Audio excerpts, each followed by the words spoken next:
这个故事，如果你听起来不累，那么你的英语能力在美国日常生活是完全够用的。如果本视频的点赞数超过500，就会推出跟读版本。我们开始吧。This is a story about a girl named Holly who lived in New York City. Holly was beautiful and elegant. She wore dark glasses and famous black dresses. Everyone looked at her. Holly loved one place more than any other, a jewelry store called Tiffany's. She dreamed of wearing their diamonds. Nearly every morning, she took a taxi to the store just to look. She would stand on the sidewalk with a coffee and a pastry. Eating her breakfast slowly, she looked through the big glass windows at the beautiful jewelry. It was her favorite place in the world. But Holly's life was not perfect. She wanted to be very rich, but she did not have a job.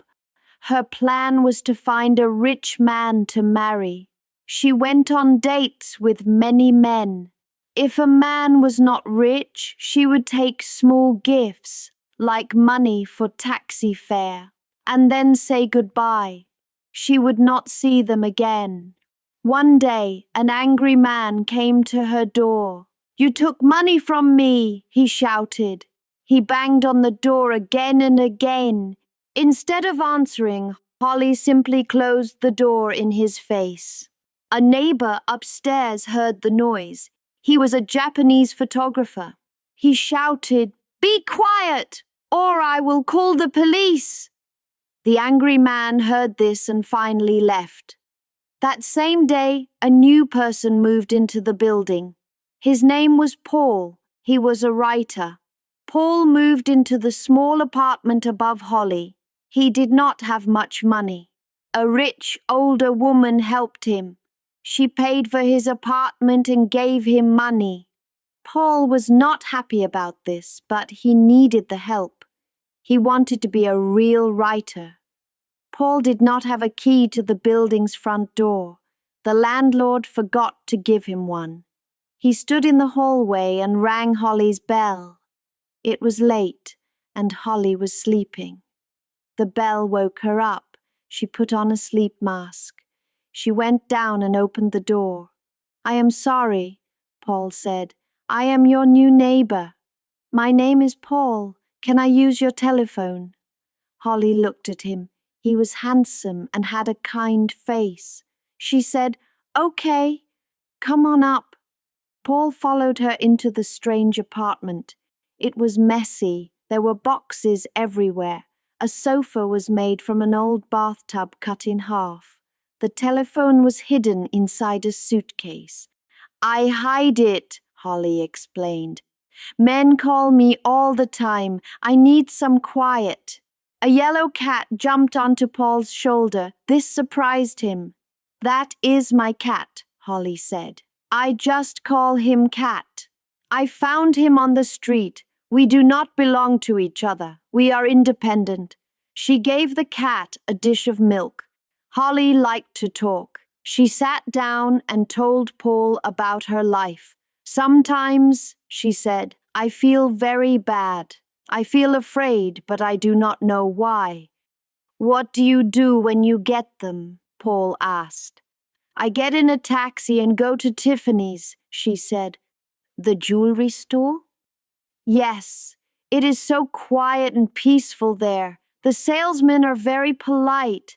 Nothing bad can happen to you at Tiffany's. It makes me feel safe. It calms me down." Paul listened and understood. He felt a little lost too. He was a writer, but he had not written a real story in a long time. He was only living as the rich woman's lover.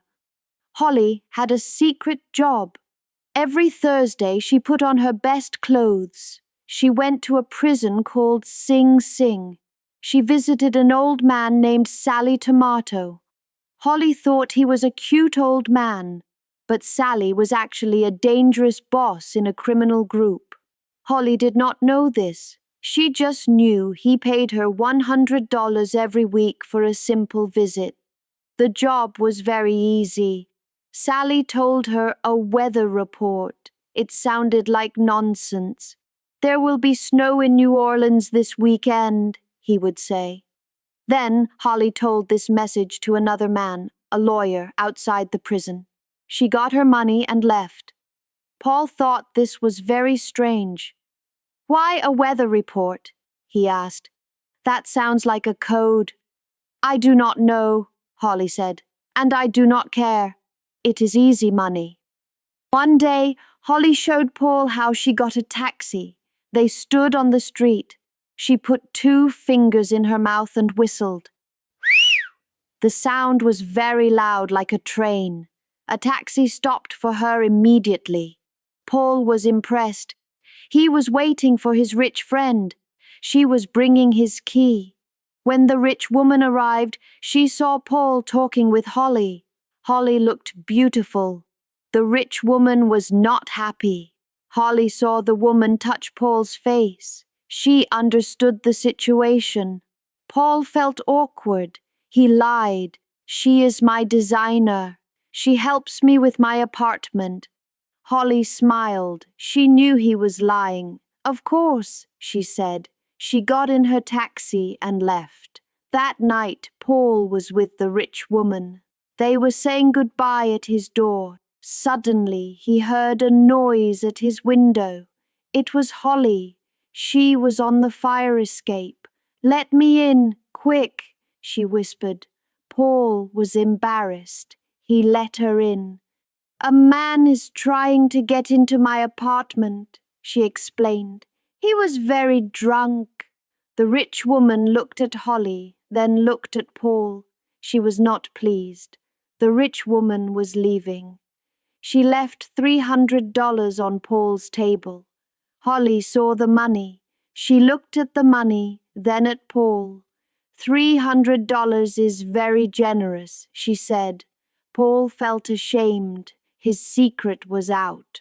When Holly saw his face, she became kind. "It is okay," she said. "I understand. We all do things to survive." Holly stayed and talked. She changed out of her party dress and into a simple shirt. She told Paul about her brother, Fred. He was a soldier in the army, far away. "I miss him so much," she said. "He is the only family I have. You look a little like him. Can I call you Fred?" Paul smiled and said, "Okay." Holly told him her big plan. She was saving all her money from Sally Tomato and other men. "When Fred comes home," she said, "we will move to Mexico. We will find a small place by the beach. We will buy a ranch and raise horses." She looked very happy when she talked about this plan. It was very late, almost 4 a.m. "I am sleepy," Holly said. She yawned. She climbed right into Paul's bed. "We are friends, right, Fred?" she asked. "Yes," Paul said. "We are friends." They lay in the bed together. They were just friends, 2 lonely people in a big city. Paul watched her sleep. He was starting to like this strange, beautiful girl. The apartment was quiet. It was a peaceful moment. But Holly's life was never quiet for long.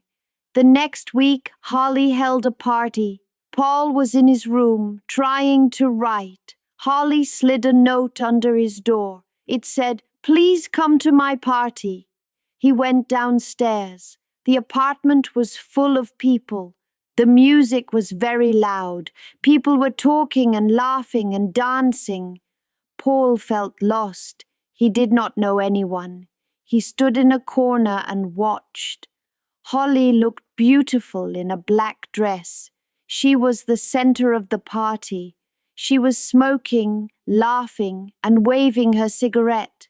She was talking to a rich-looking man. Accidentally, she touched a woman's hat with her cigarette. The hat started to burn. The woman did not know. Paul saw it. He quickly grabbed his drink and poured it on the fire. He saved the woman. Holly did not even notice. She was already talking to someone else. A woman brought 2 men to the party. One was tall and handsome. He was from Brazil. The other man was short and fat. Holly whispered to Paul, "That one, the short one. He is the 9th richest man in America, under 50. Holly was not interested in the handsome man from Brazil. She went to talk to the short, rich man. The party was so loud that the neighbor upstairs, the Japanese photographer, got very angry. He shouted down that he was calling the police. A few minutes later, Paul heard sirens outside. He looked out the window. "The police are here!" he shouted. Everyone started to panic and run. Holly and the short, rich man were already gone. They left just in time. Paul grabbed the tall man from Brazil and they escaped out the back. The next Thursday, Holly took Paul to the prison. "You are my brother's friend," she said. They visited Sally Tomato.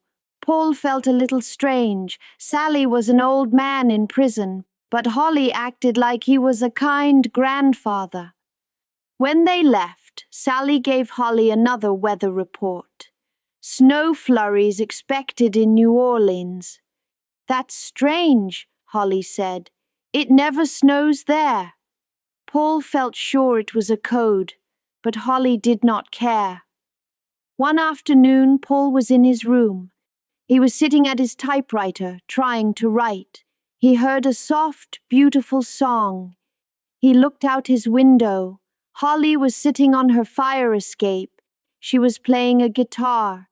She was singing a song about a moon river and crossing in style. She was not wearing a party dress. She wore simple jeans and a shirt. Her hair was wrapped in a towel. Paul thought she was more beautiful in that moment than ever before. They saw each other through the window and smiled.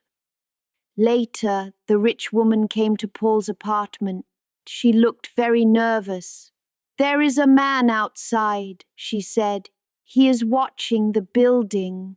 I think my husband sent him. He is a detective. If he finds out." Paul looked out the window and saw a man standing on the street. "Do not worry," Paul said. "I will go talk to him." Paul went downstairs. He walked past the man. The man looked at him, then followed him to a park. Paul sat on a bench. "What do you want?" he asked. The man did not want the rich woman. He wanted Holly. He showed Paul a photograph. It was Holly, but she looked very different. She was only 14. She was thin and wore simple farm clothes. There was a boy in the picture, too. "That is her brother, Fred," the man said. "Who are you?" Paul asked. "I am her husband," the man said. Paul was shocked. The man's name was Doc. He began to tell Paul the whole story. Her name was Lula May. Lula May and Fred were poor. They had no family. They were stealing food. "I took them in," Doc said, "and I married Lula May." Paul could not believe it. "You married her?" "Yes," Doc said. "She was 14. 14? Paul asked. "Yes, I gave them a good home on my farm in Texas. But she was a wild thing. She was not happy on the farm." "So she ran away?" Paul asked. "She ran away," Doc said, "and her brother Fred joined the army. Now Fred is coming home soon." "And you came to New York to find her," Paul said. "Yes, I want Lula May to come home." Doc seemed like a very kind, sad man.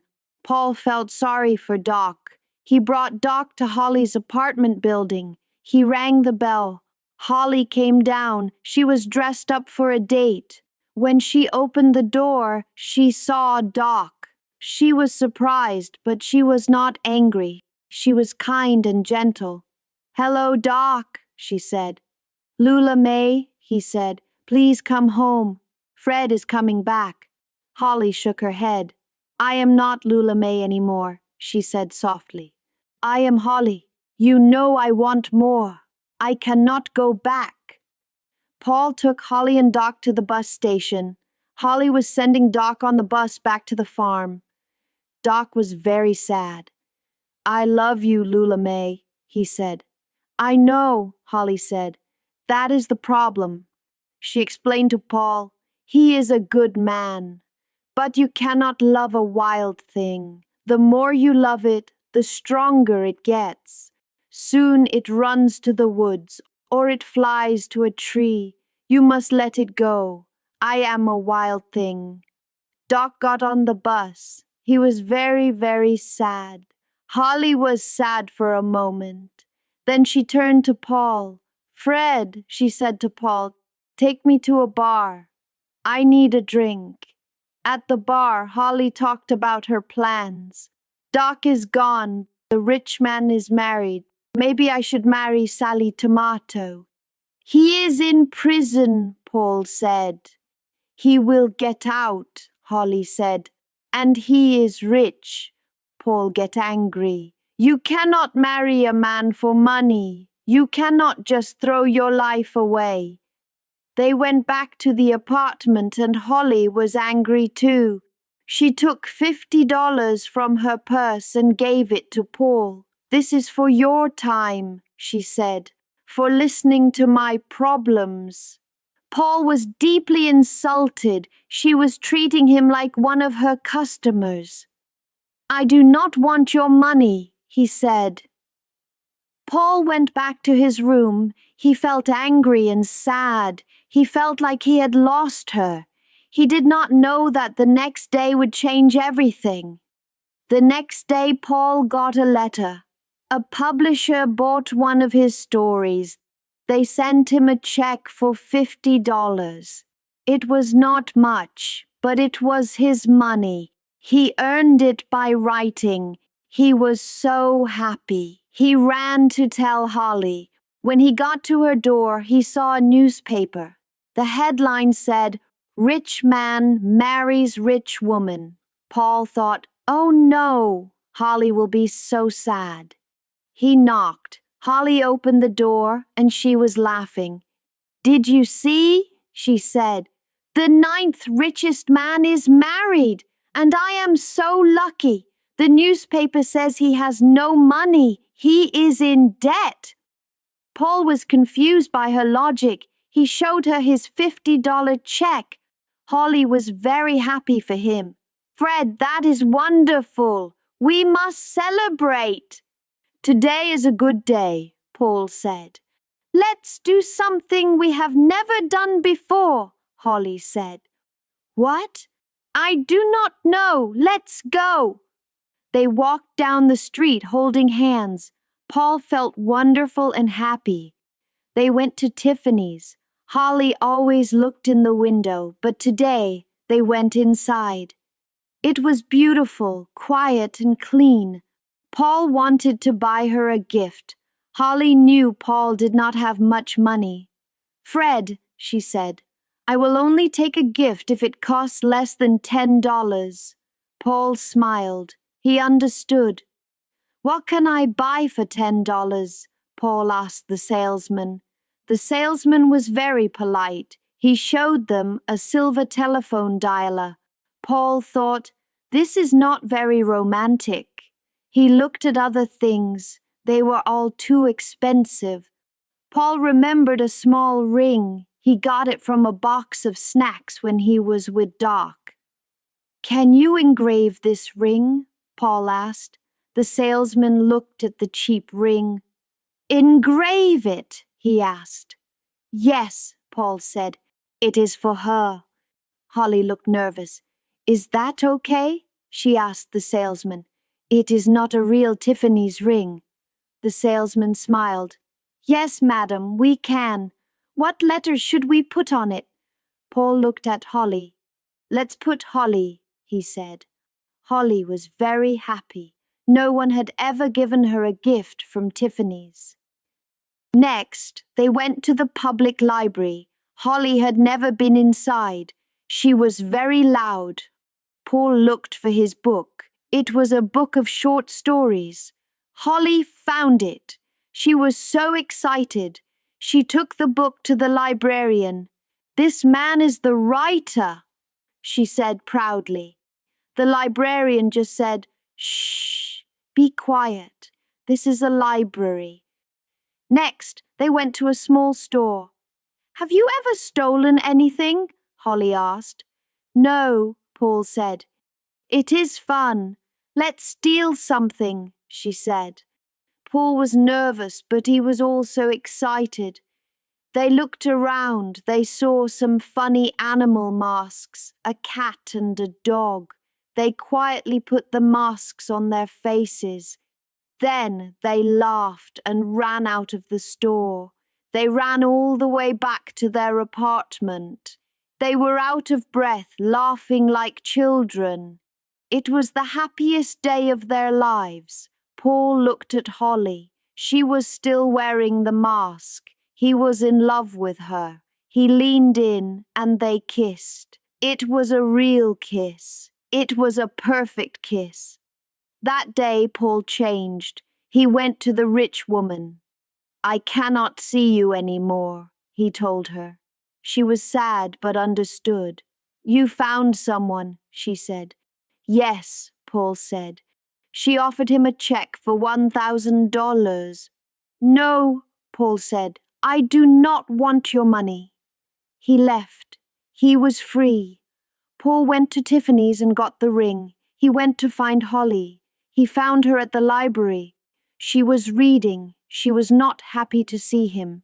She was cold and distant. "What is wrong?"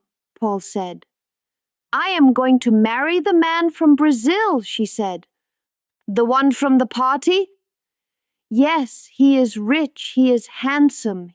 He asked me to marry him." Paul felt terrible. "Do not do this, Holly," he said. "You do not love him."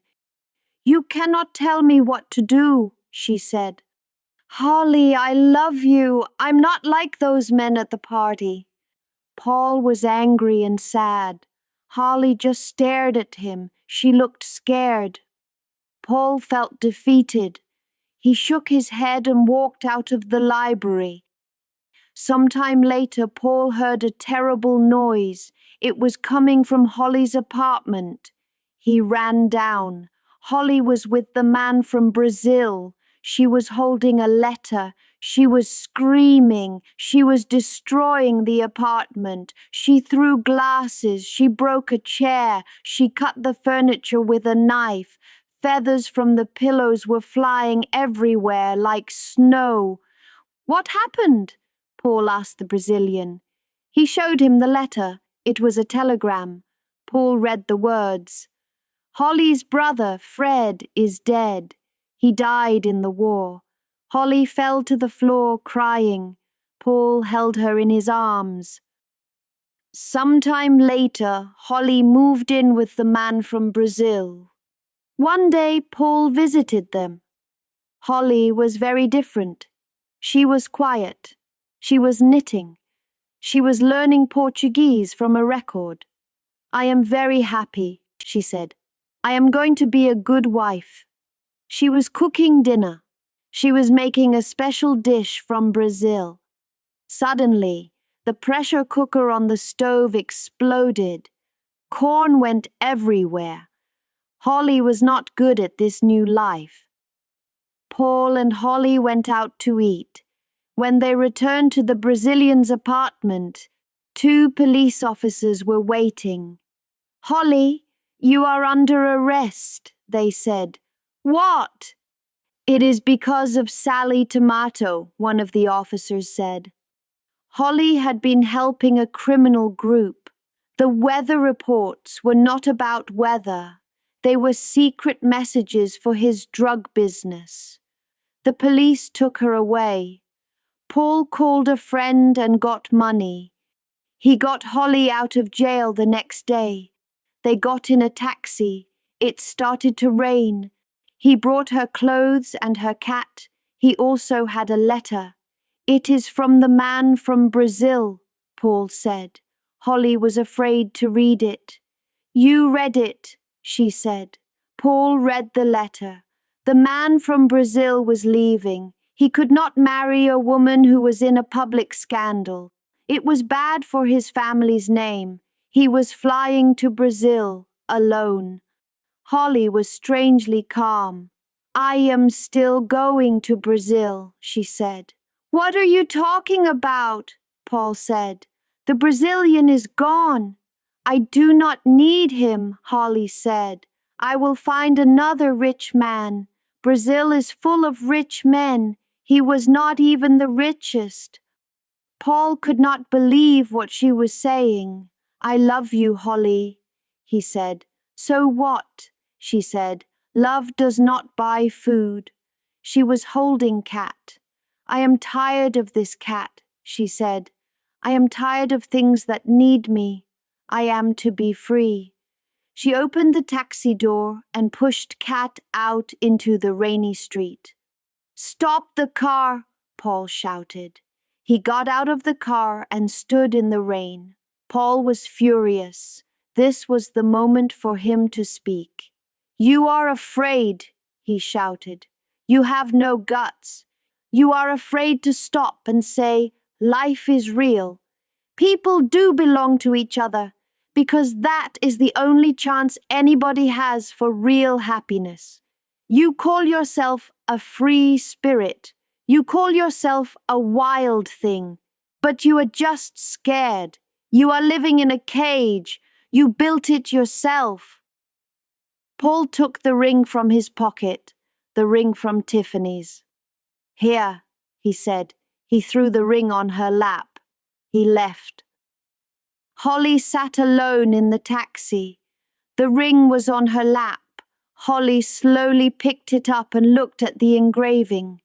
She put it on her finger. Tears started to fall. Holly looked out the window at the hard rain. A moment later, she opened the car door and got out. She ran through the rain. She saw Paul. He was standing near an alley. He was completely wet. Cat! Cat! Paul was shouting into the alley. He turned and saw Holly. She was wet too. She was wearing his ring. He was so happy to see her. Holly ran to him. Did you find Cat? She asked softly. Not yet, Paul said. They looked into the dark, wet alley together. Cat! Holly called. They heard a small sound. It came from a cardboard box. Inside the box they found him. It was Cat. He was cold, wet, and scared. Holly picked him up and held him tightly. She was crying. Paul put his arms around Holly and the cat. And in the middle of the rain, in the middle of New York City, they kissed. 太棒了，你把故事听完了，你离英语自由又近了一步。欢迎加入频道会员，支持频道发展。会员可获得影片的中英文对照学习资料、跟读练习视频、影片、MP3 文件等福利。这里是像学母语一样学英语频道，我们下个视频见。